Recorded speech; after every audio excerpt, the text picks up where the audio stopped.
Gracias por este tiempo.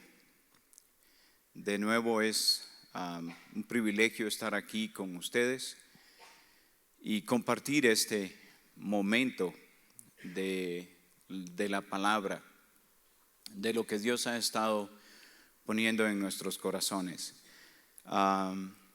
He estado leyendo un poco acerca de lo que puede estar ocurriendo dentro de quizás 5 o 10 años en nuestras comunidades. Es algo que ya está pasando en las ciudades grandes, ciudades como Nueva York, ciudades como Río de Janeiro, la Ciudad de México, que es una ciudad enorme. Pero poco a poco esos movimientos o cosas que se están dando van a llegar a nuestros pueblos. Y me gusta hacer eso porque yo tuve un líder, Junior Zapata se llama, es un escritor. Y él cuando estaba compartiendo casi iba como 5 o 10 años adelante de lo que la iglesia había hablado. Él, por ejemplo, hace un buen tiempo compartió de que la iglesia iba a estar más en las redes sociales, en línea, que estando físicamente. Y eso, yo lo escuché a él hablar de eso en el 2001, y es donde está más la gente hoy. Y me gusta hacer eso también por él. Así es que voy a estar compartiendo con ustedes este tema. Tengo que sacar todos mis cachivaches. Traigo aquí. Oramos. ¿Te parece si ponemos esto para que Dios nos guíe? Señor Jesús, cuando estabas con tus discípulos, les dijiste que no iban a estar solos. Y eso lo sabemos nosotros. Eso sabemos hoy de que tu Santo Espíritu está con nosotros y que Él nos guía a toda verdad. Señor, tu oración es también que nosotros seamos santificados por la verdad.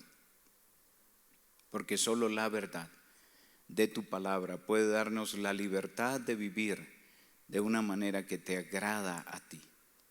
Dios, gracias por guiarnos. Te pedimos eso esta mañana, que santifiques nuestras mentes, nuestros corazones y que tu Santo Espíritu nos guíe. En el nombre de Jesús. Amén. Quiero hablar de este tema que se llama Jesús sí, la iglesia no. Es una tendencia que está creciendo dentro de las comunidades. Este grupo de personas es llamado espirituales pero no religiosos. SBNR son las siglas en inglés. Yo soy alguien espiritual pero no religioso. Y suena bonito, pero déjeme decirle que poco a poco esa tendencia se da. ¿Y por qué quiero compartirlo? Porque al final te vas a dar cuenta que si eres espiritual, vas a vivir dentro de una comunidad. Por eso es espiritual, pero no religioso, en contra de vida en comunidad. La encuesta, hay un grupo, cuando ustedes quieran leer encuesta, hay un grupo que se llama Barna Group. Tiene encuestas e información muy importante. Y esta es de Estados Unidos. Dice que el 56% de las personas en Estados Unidos, aquellos que dicen que son cristianos, de ese 56%, lo que está pasando es que hay un 22% de esas personas que se dicen espirituales pero no religiosos. Imagínense, del 56%, 22% dice que son muy espirituales pero no religiosos. Y voy a explicar eso en un momento. Y puse el chile ahí porque en México no tenemos muchas estadísticas, pero en México del 11% de cristianos que hay, es como el 1.3 posiblemente de personas que dicen que son espirituales pero no religiosos. ¿Qué significa espiritual pero no religioso? Significa lo siguiente: yo quiero la fe pero no la iglesia. Yo soy cristiano, tengo raíces muy profundas, pero la iglesia no. Quiero a Dios, pero no la institución. Y es comprensible. Déjenme decirles, es comprensible. Yo crecí en una iglesia en Nicaragua donde, incluso podría irme más atrás. Cuando yo conocí a Cristo, una persona que me discipuló, que supuestamente era un líder de la iglesia, se robó a una de mis vecinas. Se la robó y el hombre era casado y era el que me estaba discipulando a mí. O sea, ¿tú crees que no tuve que haber abandonado la iglesia 2 o 3 meses después de haber visto esa callanada? No, hombre. Pero no era eso lo que me movió. Yo crecí en una iglesia donde éramos bautistas, pero de nombre. Más adelante aprendí que realmente yo crecí dentro de una iglesia pentecostal. No era tan bautista como yo pensaba. Así es que eso me llevó incluso a tener algunos pensamientos de confusión. Claro que hay razón. Hay un hombre que habla de esto. Se llama Thomas Luckman. Escribe el libro que se llama La Iglesia Invisible. Y la iglesia invisible no significa que la iglesia no esté. Significa que la iglesia en cierta medida está ausente para este grupo de personas. Y él llama a la iglesia invisible a ese momento en que la persona empieza a crear su propia teología. Y quiero hablar un poco de eso. ¿Cómo se dio? De hecho, si notan, Thomas Luckman llega a llamar a este fenómeno también la privatización de la religión, que de hecho ya se está dando en algunos países. La iglesia está privatizada. Alemania misma, en Alemania, como la iglesia creció siendo luterana y hasta el día de hoy los pastores luteranos tienen que ir a registrar su iglesia y su nombre en el gobierno, quien paga a los pastores en Alemania no es la iglesia, es el gobierno. Así es que el gobierno dice si la puede privatizar o no. El gobierno decide si la iglesia es un negocio o no. Por eso los grandes templos en Alemania, que antes eran enormes templos de iglesias muy bonitas, se están cerrando, y ahora los están arreglando para hacer barberías o un parque de diversiones o algo así.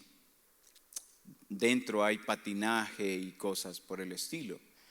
Así es que Luckman habló de eso hace mucho tiempo.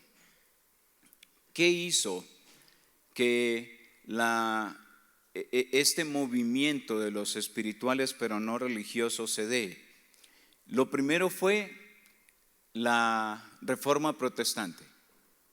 La Reforma Protestante enseñó que la palabra de Dios es la autoridad, sola escritura. Ahora, no me malentiendan, esa no es una mala doctrina. Pero desde la Edad Media lo que pasaba era esto. Antes de la Reforma, nadie tenía acceso a la Biblia. Después de la Reforma, con sola escritura, que nos enseñó, y eso lo afirmamos todavía, que la Biblia es la autoridad, lo que ocurrió es que todos tenemos acceso a la Biblia ahora, ¿sí o no? Todos tenemos acceso a la Biblia. Y lo que ocurre es que ahora la tenemos de todos los colores y de todos los sabores.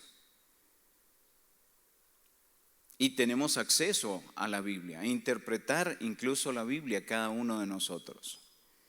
Esa fue la que Luckman llama la primer ola. ¿Cuál fue la segunda ola? La Ilustración.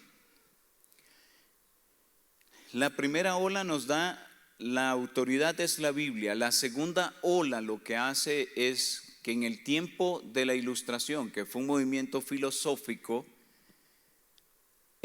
la autoridad se pone y el pensamiento se pone en el ser humano. Por eso ahí tengo una foto de aquel lado, de Atrévete a soñar, del filósofo Immanuel Kant. Y ese pensamiento sigue hoy. ¿Se han fijado que sigue? Atrévete a soñar, vive tú solo puedes, ánimo, tú eres muy capaz. Y no quiere decir que esas frases estén malas, claro que están bien. De hecho, a mí me gusta el versículo donde Jesús dice, ¿de qué le sirve al hombre ganar todo el mundo? Cuando Jesús dice que el hombre puede ganar todo el mundo es porque puede ganar todo el mundo. Pero el versículo no se queda ahí. Dice, pero puede perder su alma. ¿De qué le sirve al mundo? ¿Recuerdan la confusión de lenguas? El evento de la Torre de Babel. Cuando Dios ve a los seres humanos, ellos están trabajando y Dios dice, estos se han propuesto algo. Están con una meta bien fija, se lo han propuesto y lo van a lograr. Y Dios dice, voy a bajar para confundirles la lengua. ¿Sí? Ahí dice que el hombre se había propuesto algo, así es que Dios no nos dio capacidades para alcanzar cosas, claro que sí. Pero si leemos bien ese texto, y no estoy metido en ese tema, Dios les había dado un propósito para que se reunieran. Pero en Babel ellos cambiaron el propósito y cuando se cambia el propósito es cuando Dios actúa. Pero en la Ilustración eso fue, llegó a ser el hombre el árbitro entonces. Lo siguiente, la tercera ola, es la famosa revolución industrial.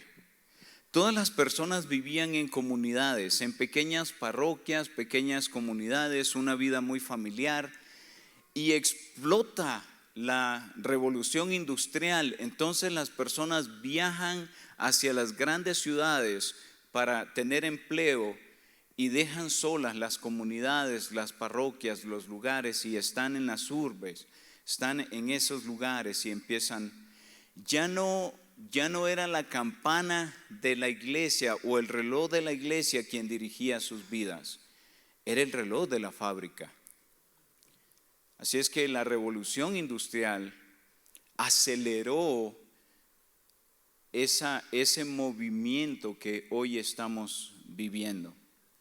Hay una cuarta ola, de esa no quiero platicar, solo mencionársela, es la que está surgiendo, la inteligencia artificial.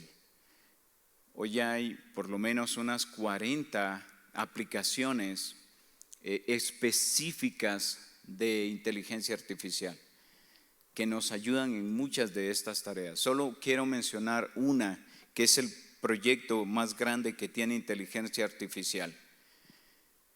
Como estamos en un mundo globalizado, pero al mismo tiempo tenemos demasiadas religiones, lo que se ha propuesto el grupo que más maneja inteligencia artificial, es una empresa grande, es reescribir la Biblia para que quepan todas las religiones.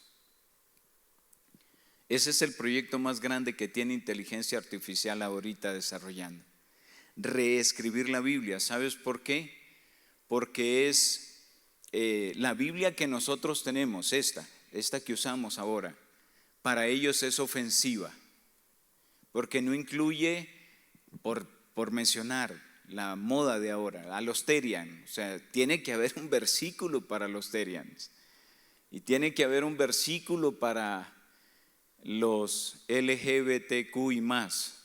Y tiene que haber un versículo para los fulanos y los menganos y los sutanos, porque no caben.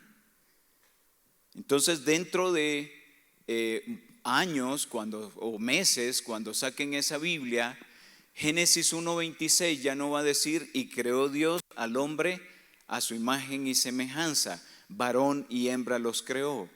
Posiblemente diga, alguien hizo a los seres humanos, punto. Y los seres humanos tales como se quieran comprender. Pero hay más de eso, después hablamos. Así es que lo que espirituales pero no religiosos está enfocado es a esto, eso que tienen ustedes ahí. No reciben una sola línea de enseñanza, sino hay un poco de conocimiento cristiano, algo de la cultura oriental, un poco de yoga, un poco del hinduismo, del Hare Krishna, un poquito por ahí de las culturas ocultas, quizá uno que otro pensamiento maya, porque la tendencia es hoy, pues, si eso era espiritual no sirve. ¿Y cómo pensaban aquellos también? Entonces, agreguémoslo, porque todos los caminos, ¿sí se saben ese dicho? Todos los caminos llevan a Roma. Es el mismo Dios. Lo mismo es el Dios Alá que Jehová. Lo mismo es el Dios, lo mismo es Mahoma como profeta que Jesús. Entonces, esa es la idea. Las consecuencias de esa fe individual es que llega a estar la iglesia separada de una comunidad. Me gustó esa foto de un templo en una montaña, allá solo, sin nadie. Llega a estar la iglesia, ya la iglesia no es una comunidad. Y hay más datos.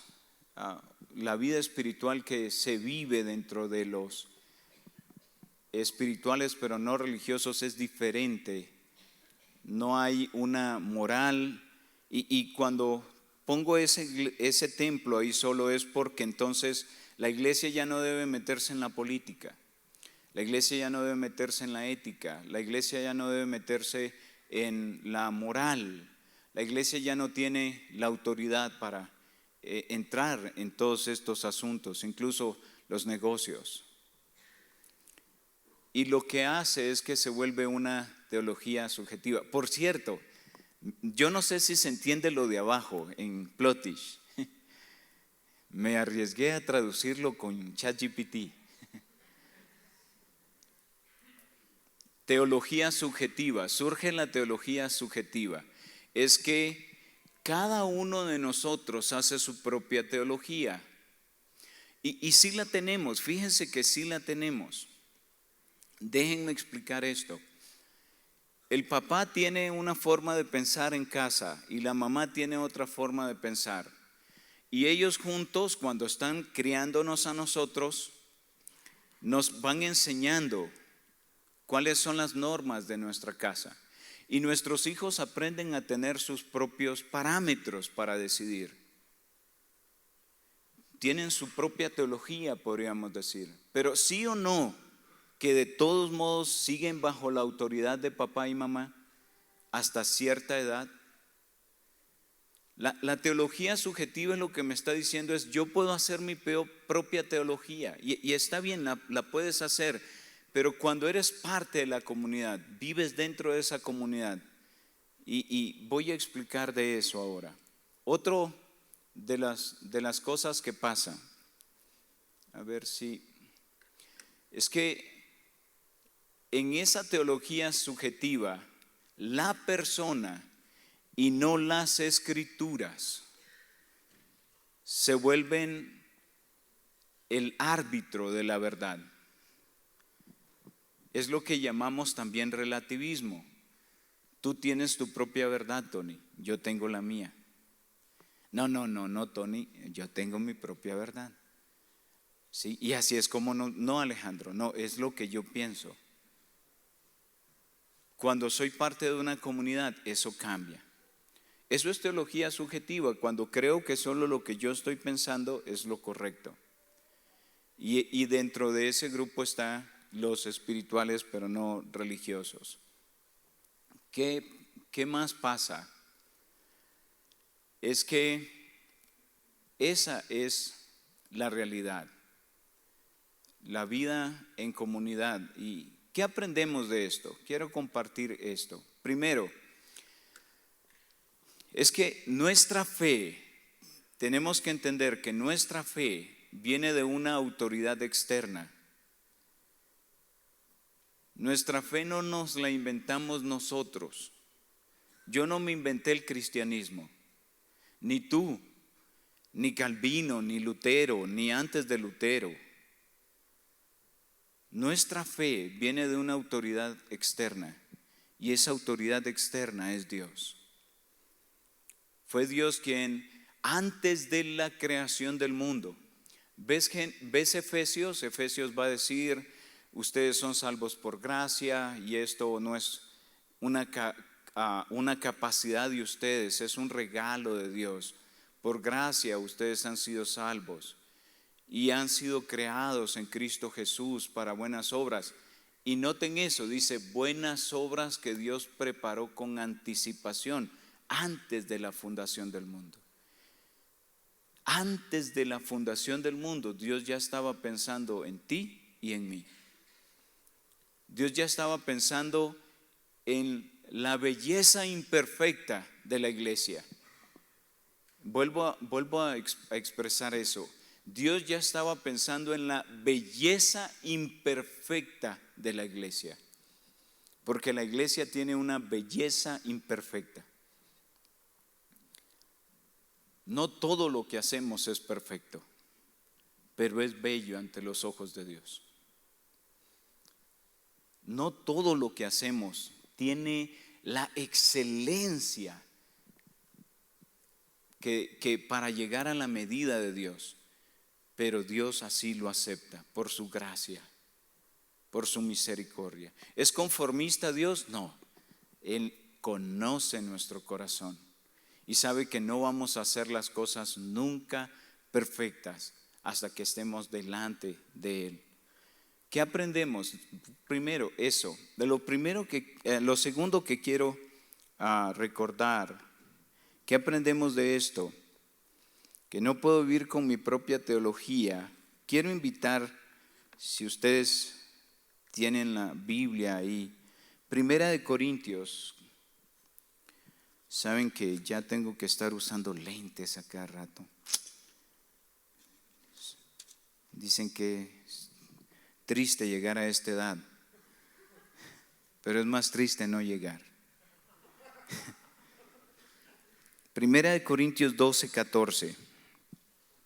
Además, el cuerpo no es un solo miembro, sino muchos. Nuestra fe viene de una autoridad externa. Segundo, ama la palabra de Dios.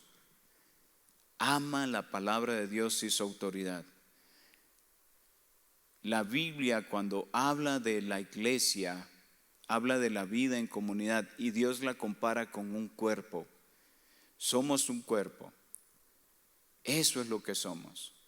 Me gustó una vez, que me sentía avergonzado, pero una vez Isaac me dice: oye, Wilmar, ¿tienes mi número de teléfono? ¿Todavía lo tienes? Y le digo: sí, Isaac. Dice: pues bórralo. Le digo: ¿por qué? Yo pensé que me iba a dar otro. Dice: pues bórralo. Y le digo: ¿por qué? Dice: pues ni me llamas. Dice: ¿para qué lo cargas? Sigo viviendo en el mismo lugar, ¿eh? Sí, Isaac, perdón. ¿Y por qué comento esto? Porque me gusta saber que alguien está pensando en que puedo visitarle. Eso es vida en comunidad. Hermanos, yo no asisto a su iglesia, pero yo me siento parte de ustedes como familia de la fe. Eso me gusta.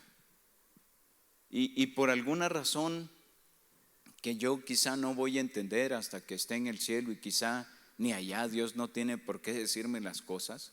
Él es Dios. Por alguna razón estoy aquí en Nuevo Ideal, tan lejos, para traerme a conocer una cultura tan diferente, y le agradezco a Dios por eso, porque eso me da identidad. Así es que noten otro versículo aquí, el versículo 20. Pero ahora son muchos los miembros, pero el cuerpo es uno solo. Hay diferentes, ese pasaje habla de diferentes capacidades. Todos somos diferentes, pero Dios hizo un solo cuerpo. Hace varios años, una persona estaba hablando conmigo, teníamos como un simposio, como un foro, hablando, y una persona hablaba fuerte en contra de la iglesia, que la iglesia para acá, que la iglesia para allá. Y le digo, mira, yo confío en la iglesia por dos razones muy importantes. Una es que nació en el corazón de Dios, es idea de Dios. Dios dijo, voy a hacer mi iglesia, y lo segundo es que Él dijo, yo la voy a edificar. La razón por la que creo en la iglesia es porque Dios la está edificando. Dios está trabajando en ella. En el Evangelio de Juan, Jesús dice, mi Padre todavía trabaja y yo trabajo. ¿En qué están trabajando? En formar un carácter en nosotros. Y si Dios no ha tirado la toalla, ¿por qué yo la tengo que tirar? Somos un solo cuerpo y esa es la vida en comunidad. ¿Qué más aprendemos? ¿Sí lo traduje bien? Bueno, no lo traduje yo, lo dijo ChatGPT. Es ama a tus autoridades, respeta a tus autoridades. Dios puso autoridad dentro de la iglesia. Y yo sé que Tocayo se va a equivocar, y Johnny y Bernardo y quienes estén dentro de el grupo de los líderes. Y qué bueno que se equivocan, porque muestran que siguen siendo humanos. Dentro de la tendencia hoy es, si yo hago mi propia teología, entonces dentro de esa tendencia está el que yo crea que yo soy mi propia autoridad. El que yo crea que yo estoy pensando muy bien, mejor que todos ustedes. Y cuando estoy pensando eso, entonces me alejo y creo que yo puedo ser mi propia autoridad. Miren, 1 Corintios 12:27. Ustedes son el cuerpo de Cristo y miembro cada uno en particular. A unos puso Dios, sigo leyendo, a unos puso Dios en la iglesia, apóstoles, profetas, maestros, los que hacen milagros, los que sanan. Y después pregunta, ¿son todos apóstoles? ¿Son todos estos? Como cuando compara el cuerpo, ¿son todos oídos? ¿Son todos orejas? Y la respuesta va a ser no. ¿Sí? ¿Por qué? Porque Dios está trabajando en nosotros y a través de nosotros, con nuestras debilidades y nuestros errores. ¿Es esto conformismo? No, no es conformismo. Es esa belleza imperfecta de la que hablamos. Pasa incluso en la familia. Una familia que tiene, no sé, 5, 6 hijos, 7. Sale uno que es el que todo lo mueve, que todo lo toca. Y ahí está el papá para acá, para allá. Y después nace otro que es tranquilo. Ahí lo sientan, ahí se queda, dice el papá, ¿por qué no me nacieron todos así? No.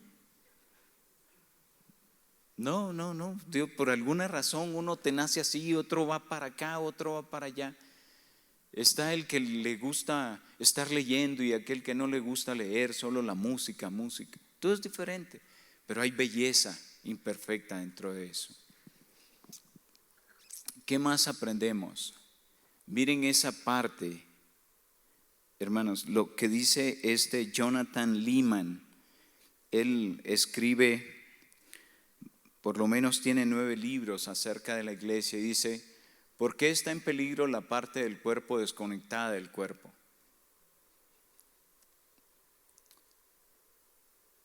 Te puedes quitar un dedo hoy, un brazo hoy, ponerlo en el refri y mañana tratar de conectártelo.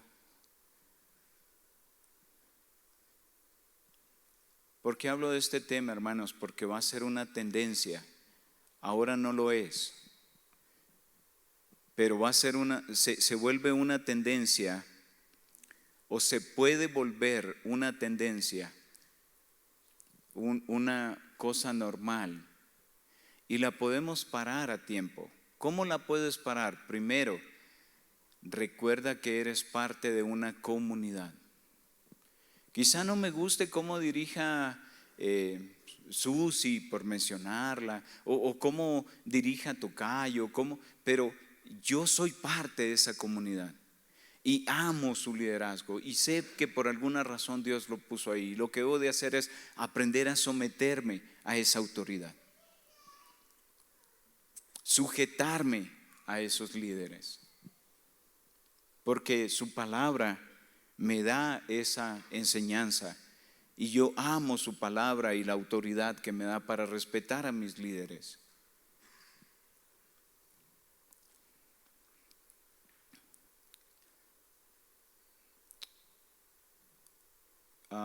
¿Cómo podemos parar eso? Recordando que ser parte de la iglesia me da identidad. Soy parte de algo. De nuevo es lo que somos. No me digas que perteneces a la familia si nunca estás en la mesa de la cena familiar. Si soy parte de la familia, me gusta estar en la cena, compartiendo, me gusta estar ahí donde está mi familia. Y yo sé que ustedes tienen varias reuniones. Y yo les animo, hermanos, tengan muchos grupos pequeños, no solo por afinidad, no solo porque hablo español y yo alemán, no solo porque es de esta familia o este apellido. Fortalezcan. Una forma de frenar eso que puede empezar a pasar en nuestra comunidad es relacionándonos con los demás, porque yo soy parte de una comunidad, pero al mismo tiempo de que soy parte, yo tengo identidad. Eso me da identidad, me dice quién soy. Soy parte del cuerpo de Cristo. Soy parte de alguien. Yo sé que cuando, de hecho, esa fe en comunidad me enseña que cuando alguien sufre, todos los demás también sufrimos. Cuando a alguien le pasa algo, todos los demás también nos preocupamos por eso. Tenemos dos grandes obstáculos ante ese movimiento, y uno de ellos es que comúnmente por nuestro individualismo tenemos la tendencia a no querer respetar la autoridad.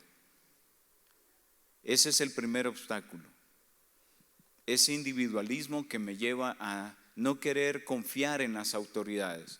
Y no lo dudo, miren, el gobierno nos falla, hay fallas en la iglesia, en las instituciones están fallando, pero la Biblia me dice que Dios puso autoridades y que esas autoridades vienen de parte de Dios, y aunque a veces cometen errores, yo me voy a sujetar a esas autoridades. Respeto su opinión, respeto su sabiduría, respeto lo que están haciendo. Y me involucro en el proceso para que realmente yo sea parte de la solución y no parte del problema.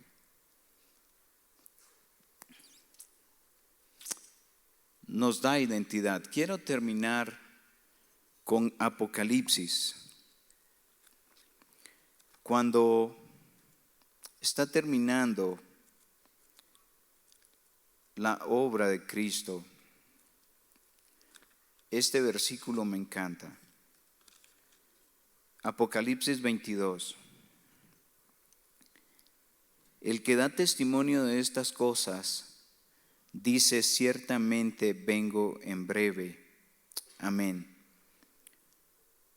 Sí, ven, Señor. La gracia de nuestro Señor Jesucristo sea con todos ustedes. El versículo 17 de Apocalipsis 22 dice: el Espíritu y la esposa dicen: ven. O sea, la iglesia está llamando a Cristo. Y Cristo también dice, el que escribe estas cosas está diciendo la verdad, pronto voy a venir. Y Efesios 5, hermanos, cuando ustedes leen Efesios 5:22 adelante, cuando Cristo se presente a la iglesia a sí mismo, ¿cómo se la va a presentar? ¿Sucia? ¿Toda arrugada? ¿Toda fea? Sí vieron algunos programas. ¿Quién ubica la chimoltrufia? Si ubican a la chimoltrufia, si no, búsquenla.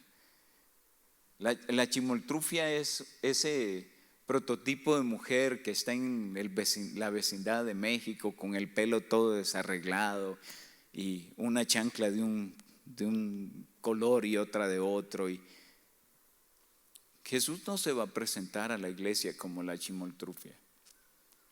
Jesús se va a presentar a una iglesia santa, limpia. Y esa es, hermanos, la tercera razón por la que yo creo en la iglesia. Una es porque Dios lo inventó, viene de su corazón. Dos es porque Él está trabajando en ella.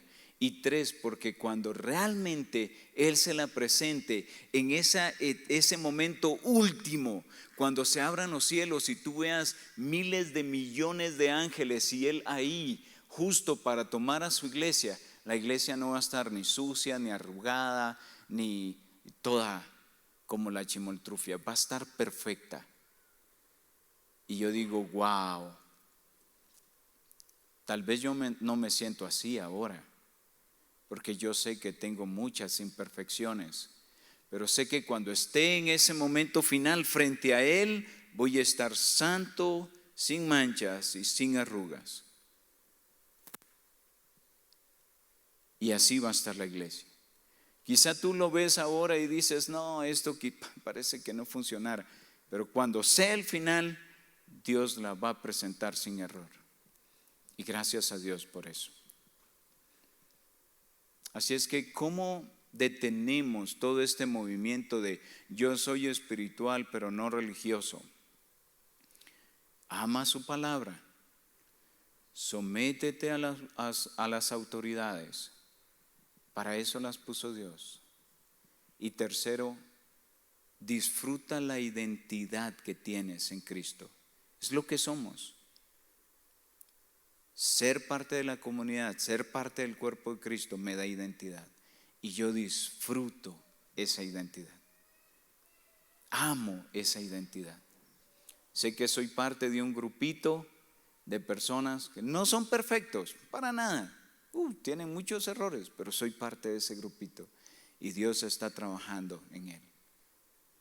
Qué delicioso ver cómo Dios está trabajando en él.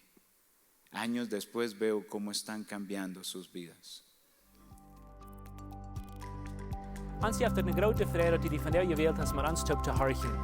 Onze wereld leeft van der duisternis en angst en armoede. Maar die een vriend has oder een weet wenn diese boodschap wordt mout merken, dan wordt wie gleich nog die woest diese boodschap met dem mitteilen. En wanneer die van deze je in best voor levensjag is, oder die nog mal hast geregen von onderwegs te besiegen, wie würden die Seile anluden, kann man's besiegen, und sie deren sind up für alle Menschen. Wie kommen hier alle Sonntagsmorgens Tag nach 39 zum Kaffee trinken, zum Spazieren in Gemeinschaft haben. Nur dort dann habe ich gute Leben je Leute nach einer Botschaft, wo du praktisch ist, wo du dein Leben sehen in die Maut geben. Dann werden wir dir aber sehr anladen, Part zu sein von unseren Lebensgruppen. Das sind kleine Gruppen, wo wir durch den Weg Tag kommen. Hier merkt wir das persönlich. Hier kommen wir Tag zum Beten, zum Spazieren, zum Lachen, in gute Gemeinschaft haben. Wenn die Freunde fehlen und die wohl schlecht ein Part zu sein von so einer Gruppe ist, dann finden uns das nicht mehr, was hier angegeben ist, oder schreiben uns an WhatsApp, oder besuchen uns an unserer Webpage, lebenstrike.com. Uns hier erscheint, dass wir können Part sein von den guten Plänen, was Gott für dein Leben hat. Wenn die wohl schlecht in alle Weg unsere Botschaften anzuhören, wenn ihr auf YouTube noch kommt, dann würden wir gleich natürlich subscribe auf den Klinger drücken, dass dort was die dort anwollen.